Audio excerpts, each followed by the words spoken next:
I sat in the house for hours, gripping the phone as the dogs whimpered and whined for Caleb. I didn't eat, didn't dare to get up for a glass of water. I was afraid to engage in normalcy. It's utterly ridiculous, but part of me was sure that normal activities would carry me past the reach of Piper and his phone calls. My patience paid off. Around 11:30 that night, the phone began to ring. Hope and horror paralyzed me a little as the screen blazed to life.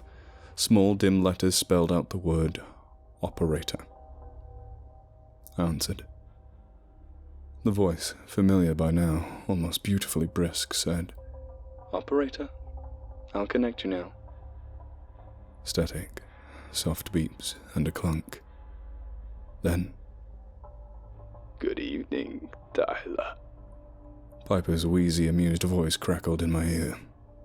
"This is the start of something very beneficial." The static roared like a tide. The screen blazed blindingly like a bolt of lightning. And then, nothing. I suddenly snapped to attention in a bright room. Everything bled into a warm haze.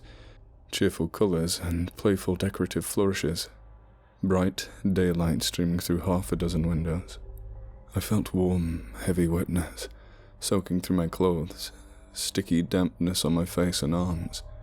I frowned and wiped my cheek. My fingers came away dripping blood. Suddenly I noticed the smell.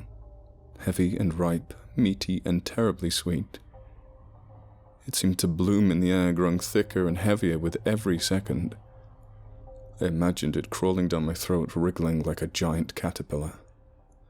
I looked down and screamed. A mutilated, decayed mess of a man lay before me, arms twisted, shards of broken bone erupting from his ankles, torso twisted in such a way that the skin at his waist had separated, leaving long, ragged strings of flesh through which glistened dark tissue and bright yellow fat. Bite marks covered every inch of exposed skin, 100 jagged half-moons oozing moisture. His face was a bruised horror, jaw torn away, crushed forehead, eyes smashed into bloody jelly. Ruined skin swirled with too many colors. Black, blue, yellow, grey, deep, moldy green. His tongue spilled out, laying across his neck like a fat purple snake. I shot up. "No, you don't." Piper's voice, smug and sharp and strange without the filter of phone static, filled the kitchen. I wheeled around wildly and lost my balance. The floor reared up like a film on a broken projector. I heard the crack of my own skull on the tiles. The world went dark again. The next thing I knew, I was in an enormous unlit space. I couldn't make sense of it at first. Cracked concrete surrounded me. Floor, ceiling, distant walls. Straight ahead, the walls opened onto a dystopian vista. Sunken buildings without lights. Buckled roads weaving through the grid like murky rivers. Vast concrete lots spanning entire blocks, rusted cars, abandoned strip malls, and faraway spotlights illuminating chugging smokestacks. To my right, 3 cars were parked along the wall like the last rotted teeth of an empty jaw. The windows were broken, the wheels were gone. I looked up and around, then out at the landscape below, and it struck me. I was in a parking garage. An abandoned parking garage. Everything instantly became colder, harder, and clearer. I realized I was dragging something. My hands were full of cloth. My wrists and shoulders were sore from the strain. I tried to let go, but my body wouldn't obey. I tried to halt, but I kept moving. But why? I wanted to stop. Why couldn't I stop? I never had to think about holding still before, so what was happening? What was wrong? I was a passenger in my own body. I couldn't even look at what I was dragging. My gaze remained fixed on the urban sprawl far below. I trudged towards the end, to the vast glassless windows. For several painful moments, I thought I would hurl myself over the edge. Then I turned sharply, towards a staircase in the corner. I repositioned myself, and in doing so I caught a glimpse on the thing I was dragging. A body. The same smashed, ruined corpse from the cheerful little house. I tried to scream. My mouth moved, but instead of a scream, I heard Piper's giddy, wheezy laugh. I do not know how to describe what it is to panic as your body moves without you. I dragged the corpse down several flights of stairs. Every time its head thumped on the concrete, I wanted to shudder and cry. Finally, I reached the bottom floor. Cold, stale air burned my throat. It reminded me of smoke. TVs lined the walls. New, old, small, large. The only thing they had in common was brokenness. Cracked bodies, shattered screens. Broken or not, each showed a video feed.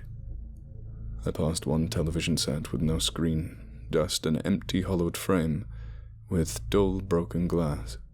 But inside, I could see things. Images. People flickering brightly. I tried to get a closer look, but my body wouldn't obey. I dragged the corpse to the end of the room, where slimy metal rails blocked a steep drop. I dragged the body to a standing position. Every one of my muscles screamed in protest. I would have given anything then just to let go. Instead, I looked down. Something shifted beneath. A billowing shadow, struggling to climb the slimy walls. Then it started to jump. An indistinct, impossible creature leaping towards the rails. With a grunt, I shoved the body over the rail.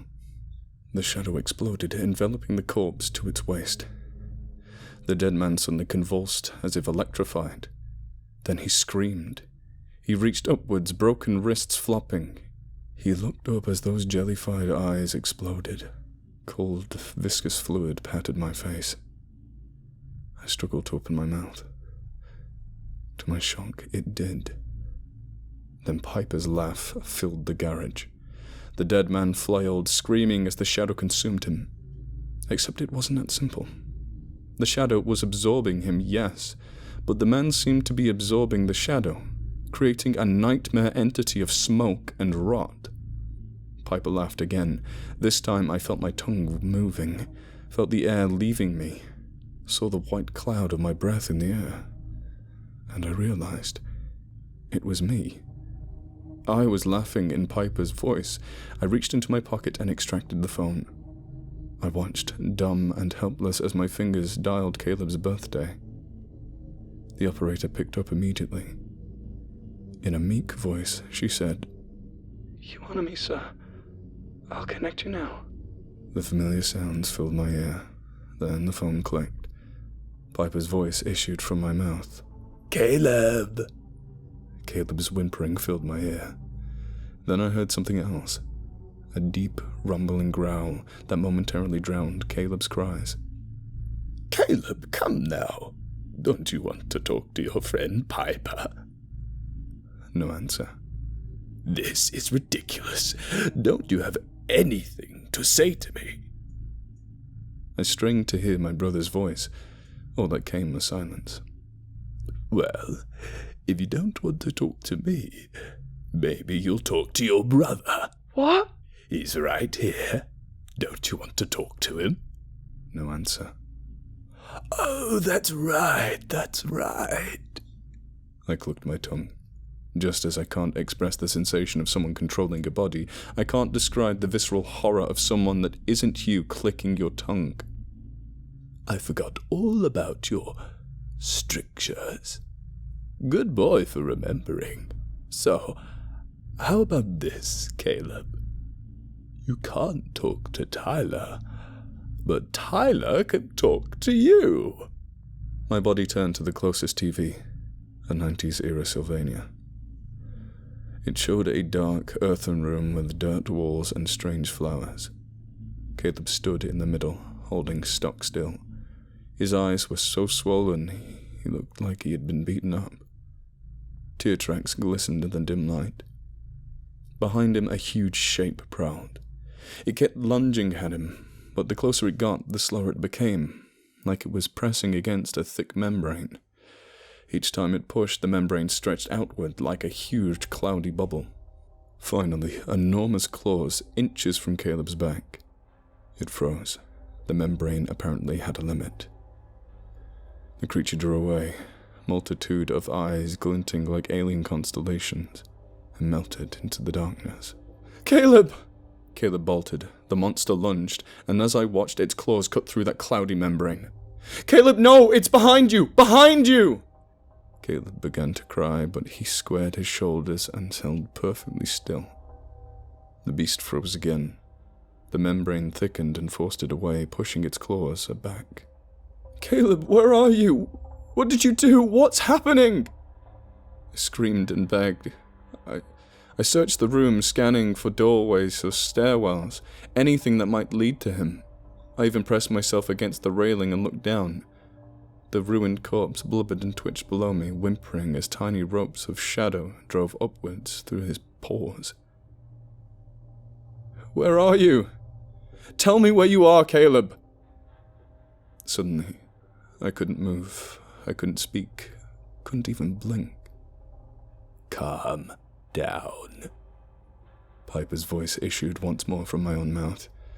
Made my skin crawl. Then he trilled. "Don't let him wear you down, Caleb. Your reward is almost in your hands." "What reward, you bastard?" I thought helplessly. "No need for rude language, Tyler. I love sharing my games. I love sharing my rules. Unfortunately, Caleb doesn't like to share quite as much." Panic and horror rose again. I struggled to compose myself, to gather my thoughts into something coherent. "What does that mean, Piper?" "It means there are rules to the game that Caleb didn't feel like sharing with you." "Tell me." "If I tell you, it will void Caleb's bargain." "What bargain?" "Well, games have prizes, don't they? That's why they play. Tyler's prize would be his family. Returned to him, whole and alive, like nothing ever happened." "How does he win the prize?" "By pulling others into the game." Another wild cacophony of thoughts. It took several minutes to arrange them into something Piper would answer. "What does standing in that room have to do with your game?" "Everything. I'm not a genie. I can't grant wishes out of nothing. I need help. The beast in there, shall we say, a source of power." He ran his hands through my hair and sloped back into the railing.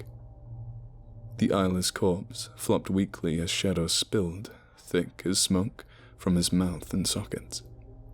"When it's fed, I'm able to utilize it to give out rewards. When it's hungry, well, it's not quite as cooperative. In fact, make one wrong move, or too many moves, or perhaps any move at all, and you're over. Think of it as an insurance policy. It keeps the players on their toes." Aghast, I thought of my poor baby brother, still as a statue in the lair of a demon. "When does he get to move again?" "When the other players feed the monster." "I don't understand." "Caleb brought you into the game, not quite as he should have, which unfortunately complicates things." "What do you mean?" "Well, technically, you should be the one in the lair while Caleb plays the game with me. Because he disrespected my rules, he's the one in the lair, and you're the one out here. Because of his foolishness, it is up to you to feed my monster." "Feed it what?" "Don't be coy." The ruined corpse swam before my eyes as I'd seen him. Corrupted destruction in the midst of a cheerful little cottage, now alive again, broken and twisted and brimming with darkness. "No." "It's your decision. But if you refuse, I still have my way with you until you replace yourself. I do rather bad things, as you've noticed, and How do I phrase this? The dead man's moans echoed through the parking structure, reminding me absurdly of a cartoon ghost. Tyler, I use you as a puppet. In return for service, I protect my puppets, the willing puppets, anyhow, not the unwilling ones. What does that mean? Fingerprints, DNA, surveillance, eyewitnesses. I can handle it if you want to. If I like you, I'll want to. So perhaps you should make sure I like you. How can you tell if I'm willing? If you're unwilling, you wake up, like you did with our friend here. He pointed to the mewling man below. Besides, not that it's any of your business, I need you to know what's happening. If we're being honest, I get off on coercion. Your awareness makes it fun. I considered this for a long time. How much does that thing need to eat before Caleb's free? I'm not entirely sure. It varies. What if I don't want anything? No prizes or wishes? Oh, but you do. You do. Your prize, Tyler, is freeing your brother Caleb from the mess you've both made, isn't it? I couldn't think of anything to say. Piper's laugh echoed off the walls. Let's start. I'll take the lead this time. The world became a cold, confusing blur. Before I knew it, we were outside, not in the city. I caught the impression of wet woods, darkness spilling from half-formed ice, silvery gusts of breath like miniature clouds. After a while, I realized I was chasing someone. A stooped old man with a wind-burned face and many layers of tattered clothes. He kept looking over his shoulder. Whenever he saw me, he sobbed and put on another burst of speed. As Piper's laugh rang out through the streets, I realized I wasn't alone. Footsteps pattered alongside me, wild and clumsy. I glanced to my side and saw the eyeless corpse, flopping wildly as darkness smoked from its skin. A thick, icy carpet of pine needles crunched beneath my feet. Biting wind stung my face, sliding down my throat like frozen knives. Bitter cold threaded through my clothes and stung my skin. Finally, I caught the man. There is no point describing what came next. At the end, the eyeless corpse opened its mouth. It kept opening and opening, growing, until it looked like a bizarre corruption of a giant frog. Darkness swirled in his gullet, sparkling with strange dim lights. I picked up the victim. He was impossibly light, almost bird-like, and dropped him into the dead man's insane mouth. Then I began to cry. What's wrong? To my surprise, he let me speak. More insanely, a man and a demon holding a conversation within the same body, the same tongue. How many more? A lot. And this was, shall we say, a teaser. I'll expect you to take more responsibility from now on, Tyler. Tears stung my eyes, burning hot for an instant before the night air made them cold. And you really should hurry. Caleb can't hold still forever. A single sob worked its way up my throat. Tell you what, Tyler. The monster needs bodies. It needs a lot of bodies, so you need help. Want to know how to get help? The eyeless man stood nearby, warped body glistening in the moonlight. He shifted from side to side, hands and feet crunching on the pine needles. You get more players. More players, more bodies, faster work. I clapped my own shoulder. Now, I know that it's a lot to take in, so I'll tell you what. I'll take you home. You rest until I come again. In the meantime, you can always find other players. Piper took me home. I cried for hours, but he's right. More players means faster work. The problem is, I don't know what Piper's game really is. Is it Operator Please? Is it Caleb's insane summoning ritual for the rotted monster that spoke in our mother's voice? Is it what I'm doing now, being a proxy for a demon? I don't know. And I won't know until he comes back. It was too much. So I did something stupid. I picked up the phone and dialed my mother's birthday. The operator connected me. For a while, all I heard was a rumbling, rhythmic hiss. Then, Tyler? For a long moment, I couldn't speak. Mum, is it really you? Sometimes. I closed my eyes. I didn't even need to hear her voice. Her presence was enough. Then she said, Please don't call again. It hurts. And she hung up. Then I tried Caleb. All I got were wet, chewing sounds interspersed with the monster's satisfied grunts. I panicked, of course, screamed for my brother, screamed for Piper, and after a while I just screamed. Finally, the operator got onto the line. I'm going to disconnect you now. Before I could respond, the line went dead. The phone hasn't worked since. I've tried to dial the operator 1,000 times, nothing works. Without Caleb, it's just a dead phone again. Or so I thought. The phone lit up this morning. Dread curdled in my stomach. When the phone rings, it means someone's about to die. But I picked it up anyway, because it was working.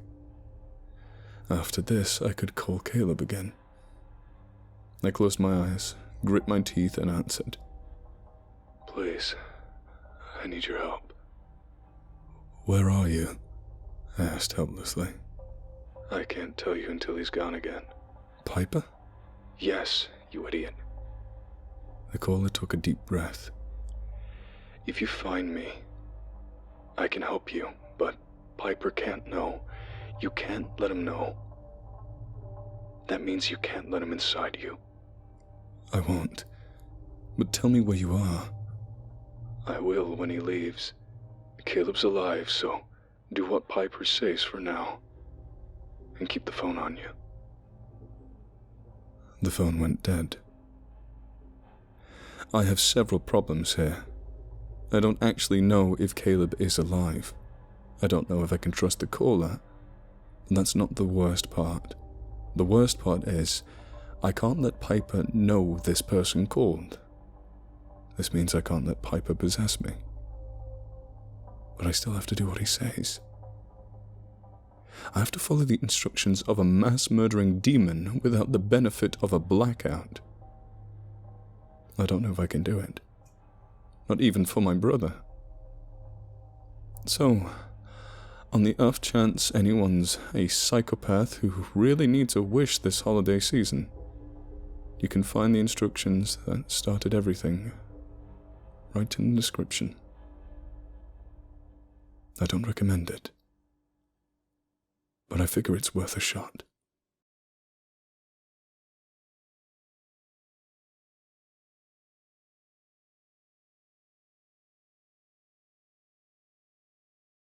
Hello. Yes, that's me.